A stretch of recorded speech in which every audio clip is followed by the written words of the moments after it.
J'ai été très enthousiaste en voyant arriver sur mon abonnement le jeu Superliminal dont j'avais déjà beaucoup entendu parler. Tout le jeu consiste à jouer sur des questions de perception visuelle avec des effets de perspective et d'échelle. À ce niveau-là, l'écriture ludique est très riche et nous amène à traverser des situations toujours plus étonnantes les unes que les autres. Le jeu est une réussite visuelle et ludique, peut-être même sonore, car si le jazz d'ascenseur m'aura de nombreuses fois scié les nerfs, il semble contribuer, avec brio à une forme de malaise recherchée par les créateurs de ce jeu. Mais il y a une chose qui fragilise un peu ce jeu, c'est sa manière de justifier ce qu'il nous fait traverser.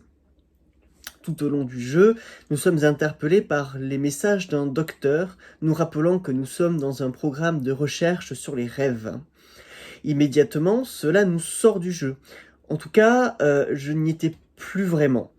C'est comme si un livre d'épouvante nous indiquait régulièrement que l'on progresse dans un laboratoire de la peur. Cela nous fait relativiser notre expérience et l'amoindrit nécessairement. Dans un jeu comme Stanley Parable, le narrateur, qui cherche à nous raconter une histoire, n'est qu'un narrateur. Il n'a pas besoin d'être introduit en tant que personnage, et c'est ce qui rend le jeu si grisant. Dans Superliminal, la mécanique même du jeu nous fait ressentir des sensations de rêve. Nous indiquer que, effectivement, nous sommes dans un rêve cache la magie de l'expérience, la désamorce. C'est exactement le même effet que d'expliquer en quoi une blague est drôle. Si je vous dis que c'est l'histoire d'un loup sur un parking et qu'il dit je me garou, vous avez peut-être été consterné par mon humour douteux, éventuellement vous avez souri, mais si je viens en surenchère, vous précisez que c'est une créature fantastique médiévale, cela devient juste énervant. Il en est de même pour Superliminal, l'expérience se suffit à elle-même et ne demande aucune justification.